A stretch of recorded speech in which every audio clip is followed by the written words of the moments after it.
Hi everyone, welcome to The Learning Gardener. If you haven't been here before, my name is Pip and we are on the south coast of New South Wales, Australia. It is freezing cold and winter here, and today you can probably tell I am unwell, and I have been unwell to some extent for 2 weeks, and so I thought we would do something today in the garden that allows me to sit down and not exert too much energy, and that is to talk about essentially how much I make on this YouTube channel and what I'm using it for and what my goals are with it, because I've had a conversation or two with some of you guys about whether it's actually worth doing a YouTube channel, whether you'll do your own, and hopefully this little chat will help you decide whether it's worth doing it yourself. At the time of filming this video, I think I have something like 2,600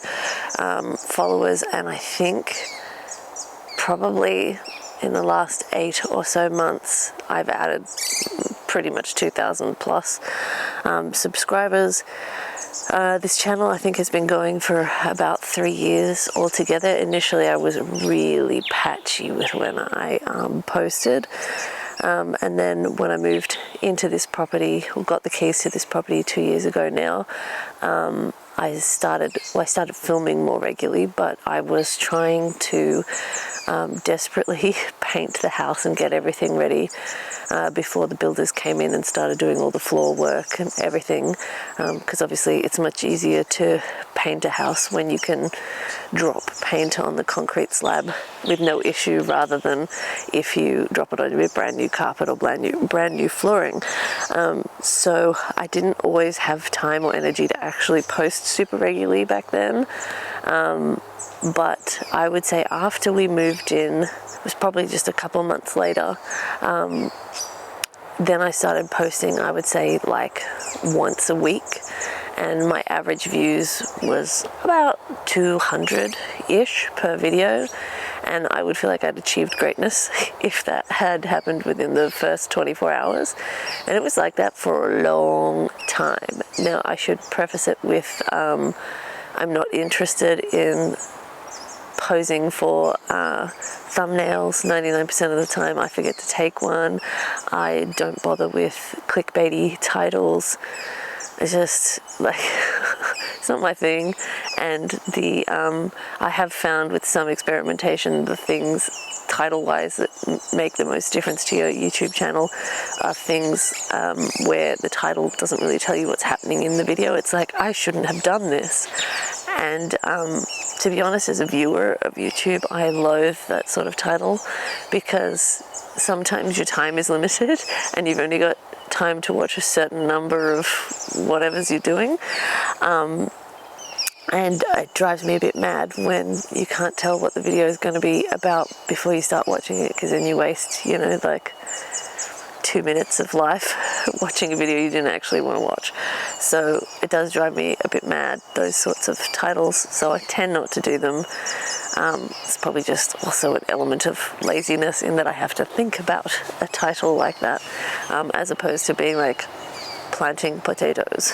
So I think things like that have affected the speed of the growth of this channel, but particularly the posting regularity. To be honest, I think most of the things we're going to talk about in this video will apply to any YouTube channel, but obviously they're very much going to apply to a homesteading gardening channel. This is Rafael, my dog, and sometimes they make appearances in the videos, as you can see. But it's always good to have an extra cast member or two if you can. So my plan in terms of how much I wanted to monetize this platform and all of those sorts of things really came down to the fact that I wanted to make this hobby of mine, gardening, tax deductible. So now that I'm earning an income, there are things that I do in the garden that are tax deductible, which I think technically adds to the value of this channel for me. But obviously if you're not earning enough, then it doesn't matter that it's tax deductible, because there's nothing to deduct. But still, it's better than kicking the pants. And the and basically that was my primary initial driving force, because I was doing the gardening anyway, and I thought, well, if I could make it tax deductible, well, good for me. But obviously, of course, I would love it if it made more money than it does, but I can't say that I'm really all that worried. Ultimately, what it comes down to is that I really enjoy making these videos. Do I enjoy editing them? I do not, and that sometimes affects the regularity of posting, and obviously posting regularity is going to be something that we discuss in this video, because it does impact how fast your channel will grow. Beyond building this channel for a tax deductible purpose, the other thing I wanted to build this channel for was to support myself going on maternity leave. I was supposed to be a single mum, and I am self-employed, so the only maternity leave I get is from the government, which is not a lot, but it's still pretty generous. I think it was like 24 weeks or something that you get some payment for. But obviously, if I could earn some income online while still being at home with my little pork chop, then that would facilitate both just less stress and potentially let me stay at home longer. Unfortunately, my little boy was stillborn. During the time that I was recovering from Ollie's birth physically, and I say physically because I don't think mentally you ever get over holding your deceased baby. I'm gonna eat a pea while I try and get it together. At least this is healthy emotional eating. Essentially, I was home for months because in Australia, if you go back to work during the government paid maternity leave, you lose your maternity leave, except in my situation. They sent a letter saying, due to your special circumstances, you can return to work earlier if you want, and we will keep paying you. I did not want to return to work because the work I do is very personal, and like in a small room with each person for a prolonged period of time, and they all knew I was pregnant and I was going to have to say what happened. And as you can tell, some days are easier than others, and it's very tiring carrying around this sort of level of grief, and even more exhausting if you're seeing people every day, multiple times a day, who are asking you how your maternity leave went and all of that sort of stuff. I can see some broccoli. I need to pick some broccolini. But during that time I was at home, obviously I had nowhere else to be. I had nowhere else I wanted to be. And I had no one I wanted to see, particularly, to be totally honest. And so the garden became like a refuge. It became a place where I could be present in the moment, but also put the grief aside and feel some other things. Obviously, sometimes you still feel the grief in the garden, but it became like my salvation, spending time in the garden. And it became the place where I was able to watch something grow and see the potential of a seed, and just feel like something had worked out. How did Rafi get trapped in the berry enclosure? Come on. Out you come, sausage. Come on. Yes, you're my special boy. Yes, a kiss is luring you out, are they? Come on.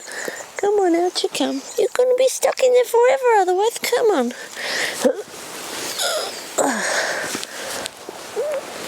Thanks for your help, Rafael. Could have stepped forward a little bit. Because the garden became essentially my salvation, I was filming more and just in the garden more. And it was kind of like finding a bit of a purpose through the dark haze. So Rafi, you want to smell? Good boy. So I started posting more, and obviously I had to tell people online who knew I was pregnant, but I was now not pregnant.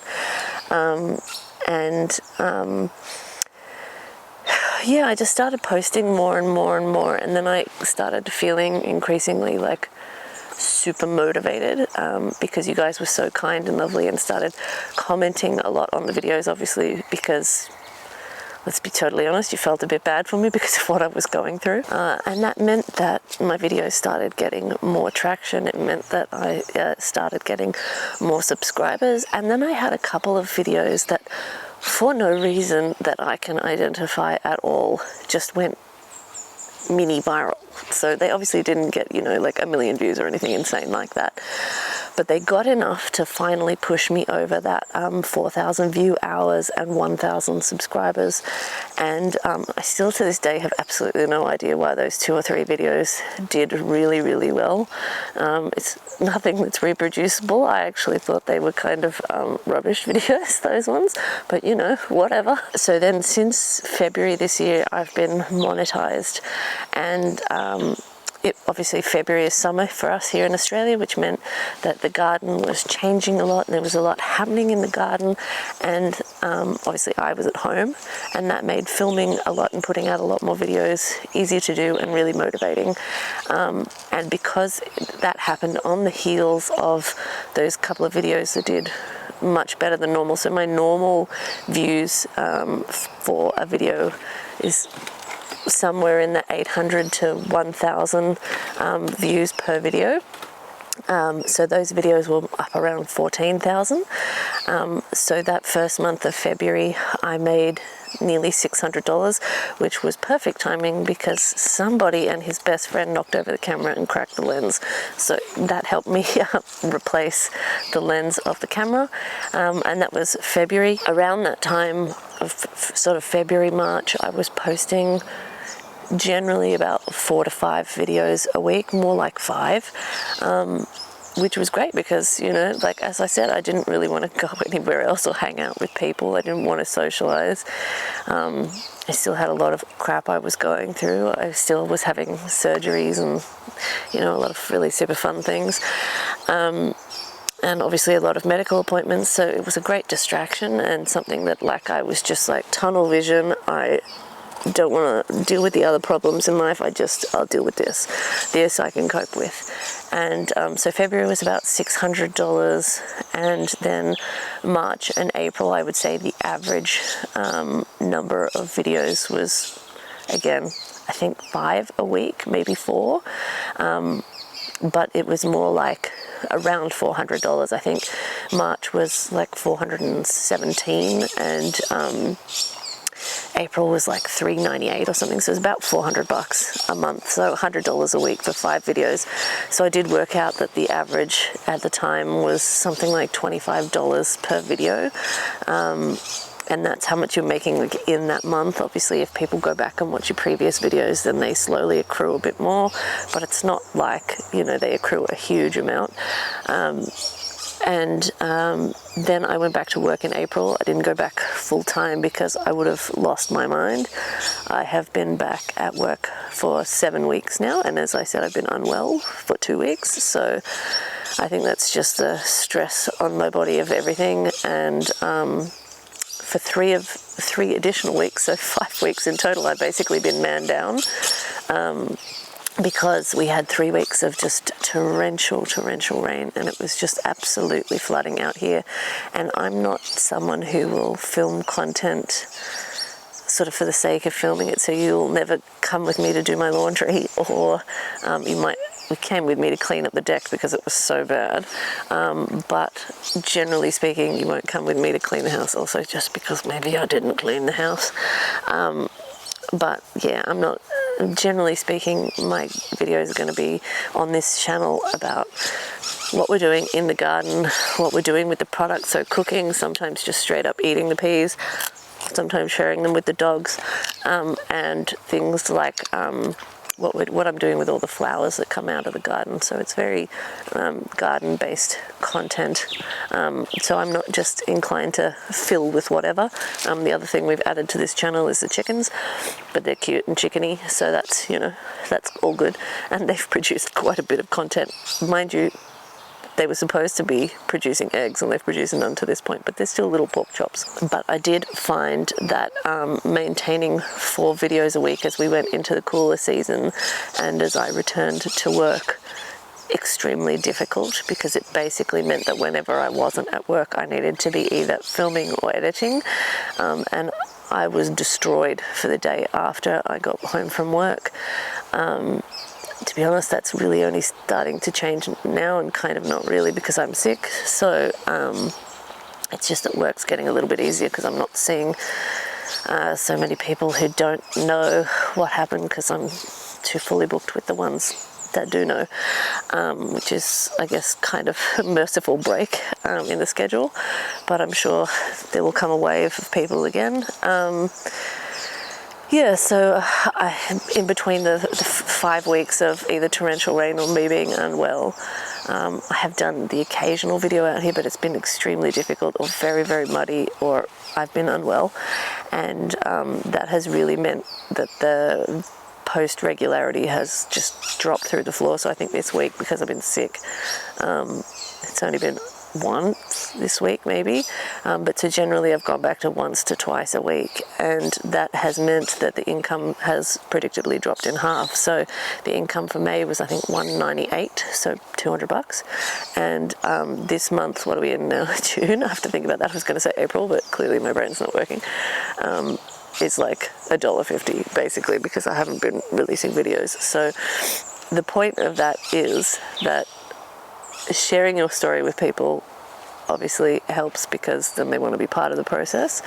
And my experience is that most people are really nice, and I can't think of anyone who's had anything snarky to say, and I, to be honest, don't think I'd care if they did. And really it comes down to posting regularity. I think that once you have 1 or 2 videos that do a little bit okay, then YouTube, the algorithm obviously will recommend you to more people.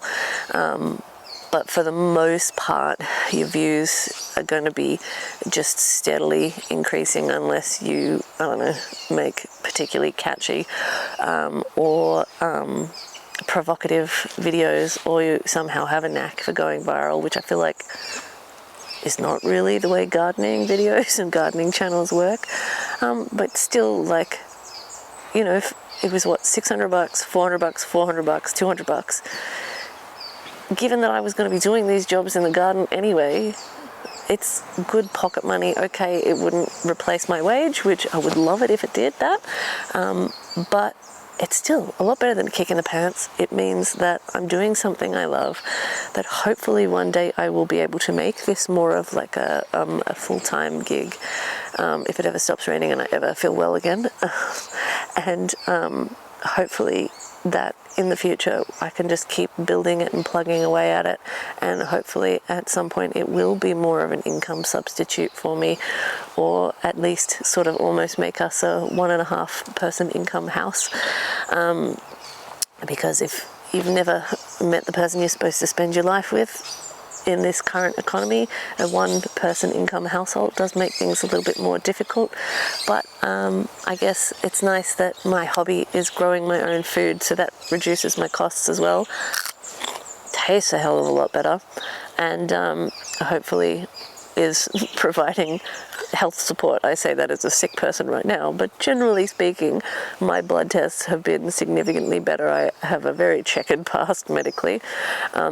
Even beyond early stillbirth, I had thyroid cancer in my 20s and multiple autoimmune diseases, and the only thing that really normalized my blood test was starting to grow my own food. So okay, yeah, I'm making some money doing what I would be doing anyway, which reduces the cost of it, both because I've got some income coming in and it makes it semi-tax deductible. But like, I'm doing this for my health, really, and I'm just sharing it as I go. But if I made $0 from this, I'd still be doing it anyway. So I guess all that basically comes down to what I'm trying to say, which is if you want to be building up a YouTube channel, I think in any area, realistically, I think if you're going to be posting once a week, unless you have some real luck on your side and find some topics that people are really uber interested in and those videos take off, you're going to be looking at slower growth, and that's just based on my experience. To be fair, all of my early videos were crap. They're gradually getting better, and that's going to happen, I think, with anyone, unless, again, you start out with some amazing cameras and sick skills, which I don't have. I work in the health industry. Like, It's not my thing.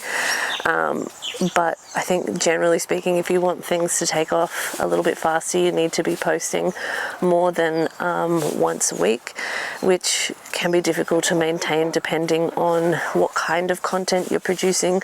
Obviously, gardening and homesteading videos generally take quite a while to produce because cooking is usually a bit of a time-consuming process, and you've got to clean the kitchen beforehand if you're like me and the kitchen is not always / ever pristine, or it takes a while to dig up a bed of potatoes or do all the things that you're going to do. So sometimes it can take hours to film the videos that I do on this channel, and they go for 15 minutes. So it's just something to consider when you're thinking about setting up a channel. For me, as I said, this is something I would be doing anyway. If I wasn't talking to you guys right now, I'd be talking to the chickens and telling Freckle Betty how proud I am to see her dust bathing, because it's been a really long time since I've seen Freckle Betty dust bathe. I know she's been doing it because she's dusty, but I just haven't seen it for a while. So so if I wasn't talking to you guys, I'd be talking anyway. I just might as well film it and put that level of insanity on the internet, because what have I got to lose at this point? The only other thing I would say I have learnt in this process is that you want to sort of pick a lane and stick with it. So the lane I'm in on this channel, as I said, is sort of gardening, homesteading style videos. I would love to talk about other things more related to health and wellness in all facets and things that I'm learning along the way with my health journey. But I've thought if I do that, I would really need to do that as a separate channel, which I might do at some point, I don't know. But once you start essentially diluting the content that you're creating, and then your viewer doesn't really know what to expect, then you can lose some of them a little bit. The same way I try to mix up the videos a little bit. So like, for instance, lately I haven't done as much filming, also because some of the things I've been doing is just spreading mulch, and there's only so many times you can film that and have that be an interesting video. So if you are mixing up the content and making things a little bit more interesting for your viewers as well, I think that's really important. The last couple of things I'll say is I think it's really important to be as natural and as much of yourself as you can on camera. So I'm constantly cracking jokes, and they're probably not even funny, but cracking jokes because that's how I am, and I think people can really pick up on disingenuous vibes. And I want to catch a chicken. Come here, Griff. Come on, Griff. Come and give me a cuddle. I love you, Griff. I think I just exploded my jacket picking you up. You do think so, Griff? You're my good girl, Betty Griffin. So all my chickens are the Bettys. This is Betty Griffin, and as I said, that's, oops, sorry, darling, Freckle Betty in the dust bath. We've got Betty White and Black Betty running around, and Betty Rubble. You're a good girl, though, aren't you, Griff? And you're the only one who doesn't get too mad at me when I pick you up. You're a good girl. Good girl. I don't remember what I was saying anymore, Griff. Was I just babbling on? Was I? That sounds about right. Anyway, the point of wherever I got up to before I started chasing chickens and exploding my coat was that I think people can tell if you're not being genuine, and I think the more genuine you are, the better. And obviously there's got to be a limit to how much you reveal to protect yourself and your family, but I think if you can be as honest and as open as possible, I think that's a good thing. And my final thought is that with the cost of living, just getting more and more awesome by the day, I think what we're going to start seeing is people move away from streaming services and things like that as they attempt to save money, or at the very least bouncing between the streaming services more than they currently are to reduce the cost. And potentially you as a creator can produce some YouTube content that you can make money from as a small business that can provide people with entertainment at home. My preference is to watch YouTube at home, but I have struggled lately to find stuff that I feel like watching. So don't think that the market is too flooded for your content. There's always going to be someone out there who's needing a break from the content creators that they love, but they're just, need a break, to watch something different for a little bit. And there's going to be heaps of people who find you and find that they want to add you to their regular viewing list. So definitely give it a crack. It's worth it. I think about how you want to do it first. But I mean, even if my channel never earns any more money than it has been earning, as I said, I'd still be doing the gardening itself anyway. So I'm just sharing it with people, which is all people really do on social media anyway, so I might as well make some money from it. And if people enjoy the content and it gives them something to watch and it helps them gradually increase the list of content creators that they watch, so that they can maybe save some money by not subscribing to various streaming sources, then great. That's a win for everybody. So I hope I haven't blathered or cried too much. I probably have done both. And yeah, it's pretty much my trademark at this point. So I think we'll call it quits here. And I'm going to clean out the chicken run and then go back inside and lie face down on the floor. But you guys don't need to see that. So yeah, I'll get to that. And hopefully I will see you soon in the next video. And hopefully I'll be healthy in that video. But thanks so much for hanging out with us. Hope you've enjoyed it. And hopefully we'll see you again in the next one.